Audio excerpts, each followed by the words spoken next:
Y bueno, vamos a hablar del programa institucional de reactivovigilancia, pero pues para hablar de nuestro pedacito tenemos que hablar de dónde surge esto y iniciamos con el Programa Nacional de Reactivovigilancia, que es el conjunto de actividades que tiene por objeto la identificación y cuantificación de efectos indeseados ocasionados por defectos en la calidad de los reactivos de diagnóstico in vitro, así como la identificación de los factores de riesgo o características que pueden estar relacionadas con estos.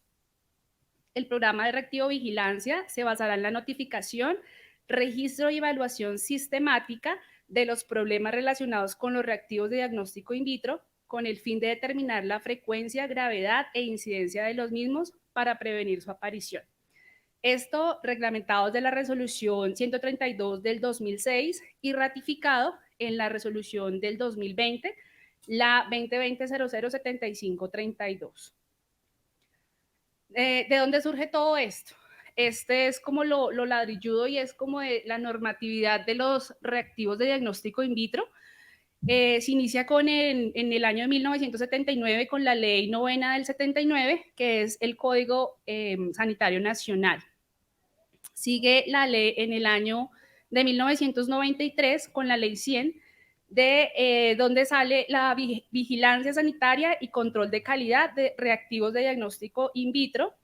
Ya en el decreto 3770 del 2004 está todo lo que reglamenta el registro sanitario y todo lo que tiene que ver con el tema de la fabricación y demás.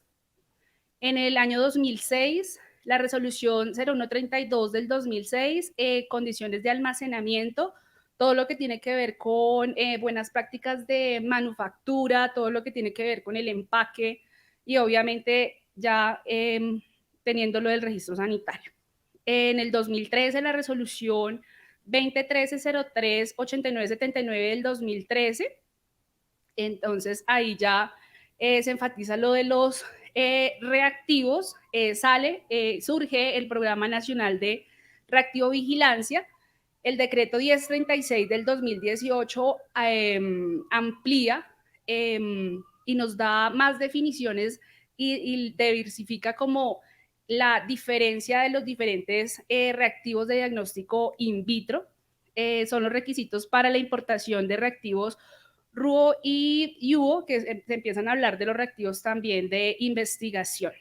En el 2019, la resolución 3100 del 2019, que es la de habilitación de servicios de salud, ya tiene un estándar que es de medicamentos, dispositivos e insumos, y está obviamente ya en estos insumos están los reactivos de diagnóstico in vitro y todo lo que tienen que tener las instituciones en cuenta para hacerle la trazabilidad a estos reactivos. Y en el 2020, con la resolución 2020-07-75-32 del 2020, que nuevamente ratifica el Programa Nacional de Reactivovigilancia. En esta diapositiva pues está el nombre completo como tal de las resoluciones, obviamente pues con la característica de cada uno y pues voy a empezar como a hablar pedacitos de cada cosa porque cada una de estas normativas pues tiene mucho que ver pues obviamente con lo que es nuestro programa institucional de reactivovigilancia. Obviamente esto ligado como es con la resolución 3100 del 2019, que es la que en este momento está vigente, y ligada obviamente al Programa Nacional de Reactivovigilancia, la última resolución 2020, y que obviamente se amplía y se incluye dentro de la vigilancia post-comercialización de los reactivos que están descritos en el decreto 1036 del 2018. Entonces empezamos con la definición de qué es un reactivo de diagnóstico in vitro, porque no todo lo que se maneja en el laboratorio pues son reactivos. Entonces es un producto reactivo, calibrador, elaborado en material de control, utilizado solo o en asociación con otros, destinado por el fabricante a ser utilizado in vitro para el estudio de muestras procedentes del cuerpo humano incluidas las donaciones de sangre, órganos y tejidos. Quise traer como la imagen de nuestras tiras de glucómetro, ya que pues es un reactivo transversal a toda la institución y no solo a la institución, sino obviamente a nuestros sedes, a nuestros CAP, y ya que es un point of care de la fundación. Bueno, los envases en los que vienen estos reactivos, entonces está el envase primario, que es como la imagen, entonces es aquel recipiente o elemento en contacto directo con el contenido, lo protege de la contaminación y de cambios físicos y durante su vida útil. Y el envase secundario, en este caso pues la cajita, es el recipiente o elemento del envase del empaque que contiene en su interior el envase primario y lo protege de la contaminación y de varios cambios físicos durante su transporte y almacenamiento. Entonces, ¿cuáles son esos reactivos o cómo se pueden decir cuando están alterados en su calidad o que no cumplen esos criterios? Entonces, según estos conceptos de los reactivos de nuestra normatividad, entonces están los reactivos de diagnóstico in vitro alterados, que son modificados, que tienen una modificación en su composición. Pueden ser físico-químicas, microbiológicas y funcionales. Son los que tienen alguna alteración de ese tipo. O son los reactivos de diagnóstico in vitro fraudulento, y son los que tienen incumplimiento de requisitos legales, es decir, que no tienen un registro sanitario, el establecimiento no está autorizado, es decir, no tiene el cumplimiento de condiciones de buenas prácticas de manufactura, utilizan base o empaque diferente al autorizado, pues ya que cuando se genera una resolución para la comercialización de un reactivo, esto tiene ya en su misma resolución en qué empaque viene, cómo viene etiquetado, y obviamente cuando no tiene esos criterios de cumplimiento, pues estamos hablando de un reactivo diagnóstico in vitro fraudulento. Tiene la apariencia de un producto legítimo sin serlo, cuando tiene el código de barras borroso, que se puede quitar y demás. Bueno, ¿qué es el registro sanitario? Es el acto administrativo por el INVIMA mediante el cual se autoriza a una persona natural o jurídica para producir, comercializar, importar, exportar, envasar o procesar un reactivo de diagnóstico in vitro. Entonces, quise aprovechar como para decirles las diferencias de estos registros sanitarios. Entonces, los reactivos de diagnóstico in vitro vienen con ese RS, o ese registro sanitario, que a veces dice registro sanitario o RS, dice RD, la palabra RD. Lo hay que diferenciarlo de qué? De los dispositivos médicos y los medicamentos. Entonces, el dispositivo médico, que puede ser los tubos, las agujas, hasta los equipos biomédicos, son dispositivos médicos. Estos también tienen un registro sanitario, pero vienen con la denominación DM, y los medicamentos M. Entonces, el único medicamento que manejamos en el laboratorio es la carga de glucosa. Estos son datos de nosotros. Entonces, aprovecho para contarles las diferencias, porque reactivo vigilancia aplica es a los reactivos de diagnóstico in vitro. Entonces, sí es importante que cuando referenciemos algo, clasifiquemos pues de qué estamos hablando. Bueno, el decreto 1036 del 2018 ya sale las definiciones de los diferentes tipos de reactivo de diagnóstico in vitro. Entonces, está el reactivo in vitro analítico específico, pues esto ya es como a nivel de biología molecular, se podría decir. Está el grado in vitro, grado analítico, sustancias químicas con un bajo contenido de impurezas, las cuales son determinadas y cuantificadas con el objetivo de ser empleadas en análisis químicos. Está los reactivos de diagnóstico in vitro huérfano, que son reactivos de diagnóstico in vitro potenciales, en los cuales no existe un interés de comercialización por parte de los laboratorios productores, ya que su desarrollo no presenta un incentivo económico a pesar de poder satisfacer las necesidades de salud. Están los reactivos in vitro para diagnóstico de enfermedades huérfanas, que estos son obviamente solo para las enfermedades huérfanas. Están los reactivos in vitro para uso general de laboratorio, este es el que nos aplica Es un reactivo químico que tiene aplicación general de laboratorio, que se utiliza para recoger, preparar y analizar muestras del cuerpo humano con fines de diagnóstico y que no está destinado a una aplicación de diagnóstico específico. Hablamos también de los usados solo en investigación y los cuales no se pueden usar en muestras clínicas. Hablamos entonces de los in vitro RUO y los IBUO. Entonces, estos por lo general son porque están en proceso de fabricación, no están como tal, no tienen una validación por parte del fabricante y por lo tanto, pues obviamente están en fase, el IU de desarrollo, el RUO no tiene la validación por parte del fabricante y pues no los podemos usar en el laboratorio, por lo tanto no se pueden trabajar con muestras clínicas. Y están el test in vitro o los in-house. Estos nos aplican a nosotros en nuestra área de biología molecular. Es aquella preparación por una institución o laboratorio para su propio uso, por lo tanto, no es objeto de distribución o comercialización. Y este tipo de test es preparado a partir de reactivos, de todos los reactivos que se hablaron, excepto pues los de enfermedades huérfanas. La clasificación de los reactivos de diagnóstico in vitro. Entonces, el decreto 3770 del 2004 nos da esta clasificación con respecto al riesgo sanitario. Entonces está el bajo riesgo, que es la categoría 1, el riesgo moderado, que es la categoría 2, y el riesgo alto es la categoría 3. Creo que se distorsionó un poquito la diapositiva. Bueno, les cuento sobre todo el bajo riesgo es de cultivos, soluciones de lavado, buffer y demás.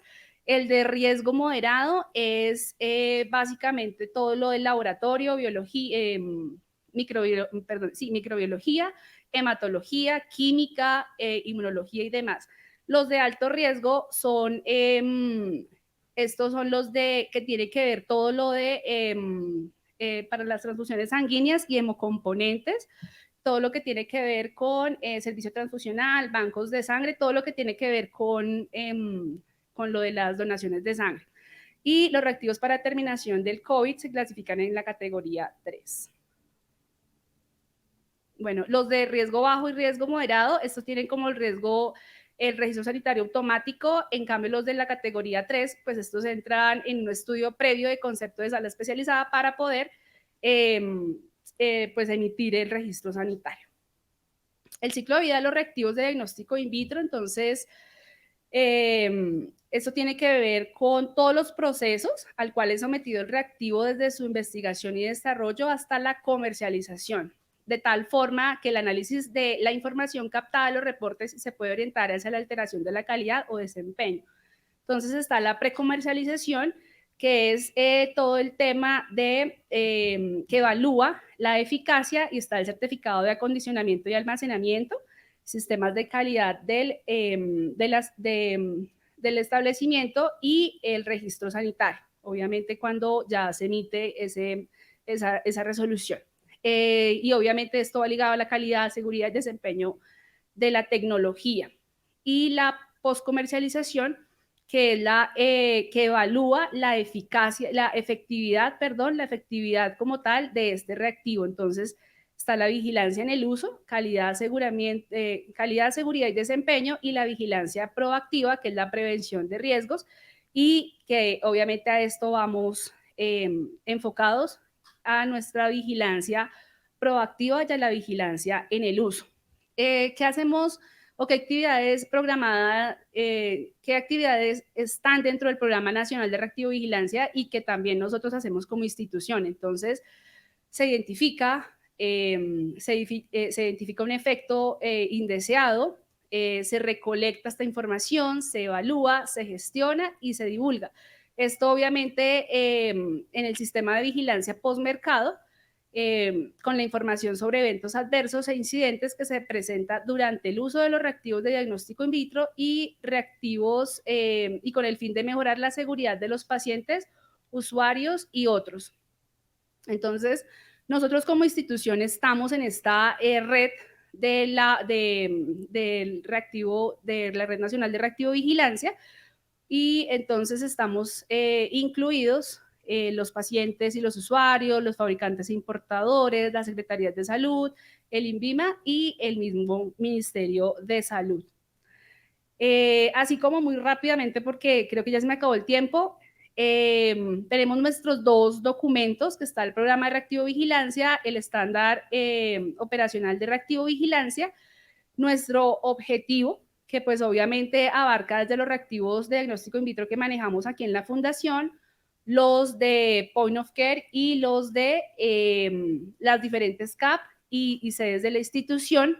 El efecto indeseado, pues obviamente lo que queremos evitar con esta vigilancia proactiva es evitar esos efectos indeseados que puede ser el acontecimiento relacionado con la atención en salud, que tiene o puede tener consecuencias negativas derivadas del uso de un reactivo, el evento adverso, y este efecto indeseado se clasifica en evento adverso o incidente.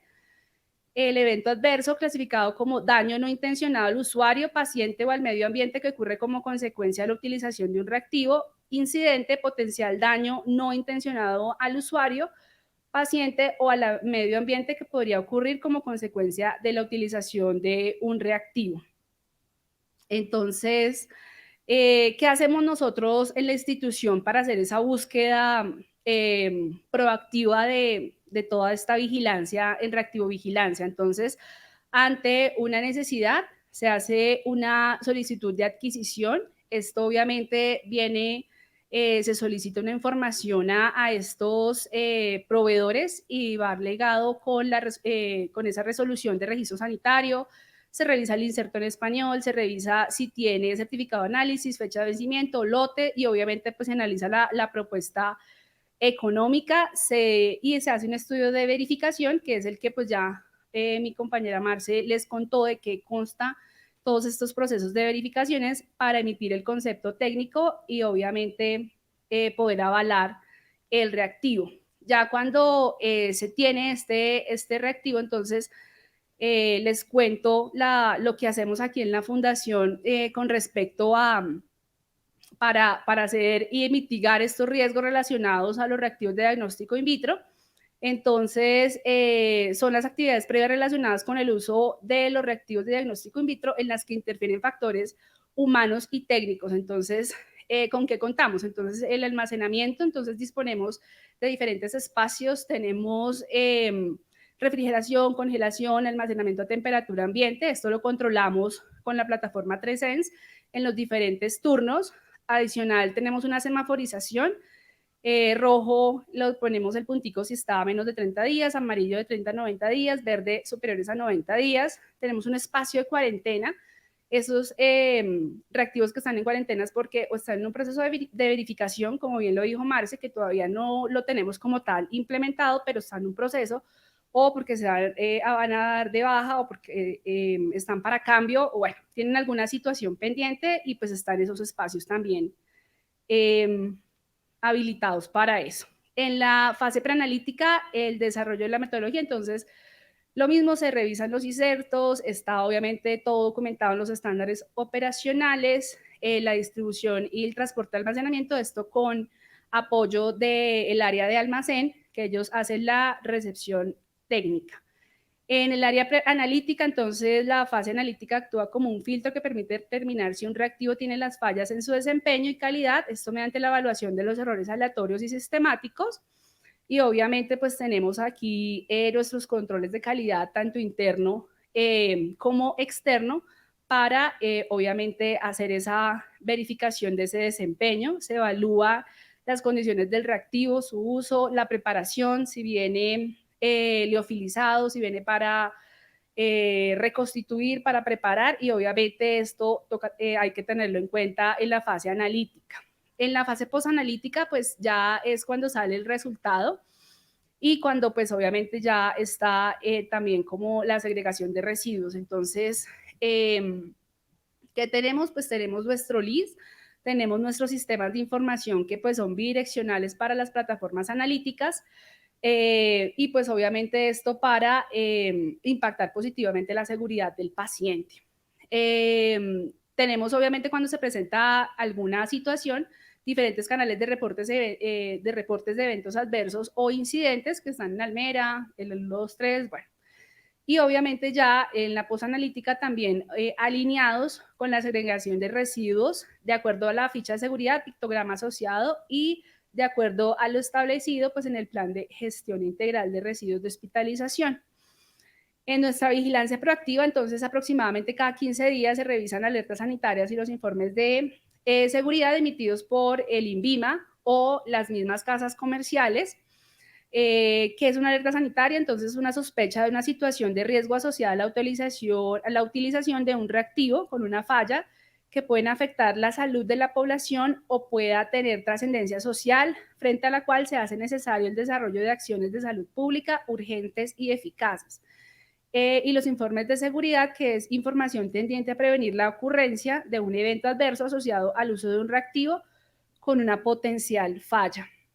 Afortunadamente, pues siempre hemos tenido, son como informes de seguridad. Entonces, ante algún evento, algún efecto indeseado que se haya materializado o en esta búsqueda proactiva, entonces se analiza y se gestiona. Entonces, esto se hace por el método de espina de pescado con el grupo de trabajo del área que aplique, con el coordinador de calidad y el jefe del área, y pues obviamente se evalúa el impacto de esta alerta sanitaria o este informe de seguridad, se crea el plan de acción y se socializa con el personal pues, que aplique.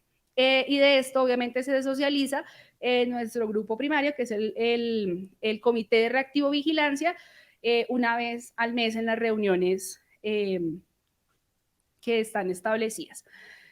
Ya teniendo todo este análisis, el plan de acción y todo esto ya aterrizado, socializado y pues obviamente para mitigar o que no se nos materialice, entonces hay que hacer unos reportes de reactivo vigilancia. Entonces hay unos reportes inmediatos. A nosotros como institución nos aplica reporte inmediato y reporte periódico con incidente o en cero. Entonces el reporte inmediato son los eventos adversos que ya obviamente se materializan donde ya hay un daño al paciente. Estos son 5 días calendarios del tiempo de reporte y se reporta directamente al INVIMA. El reporte periódico con incidente en cero es un incidente, se reporta trimestralmente, aunque se reporta en la plataforma del INVIMA. Son las secretarías de salud los que los aprueban y los remiten al INVIMA. Les iba a hablar algo del RECAL, que son los reportes de retiros de productos del mercado, estos del fabricante o el importador. Ellos tienen 3 días siguientes como para realizar esa actividad y esto obviamente notificado por el INVIMA. Eso era todo lo que les quería contar. Hay una pequeña test de lo que se socializó en la actividad para que por favor puedan evaluar y lo puedan participar. Muchas gracias.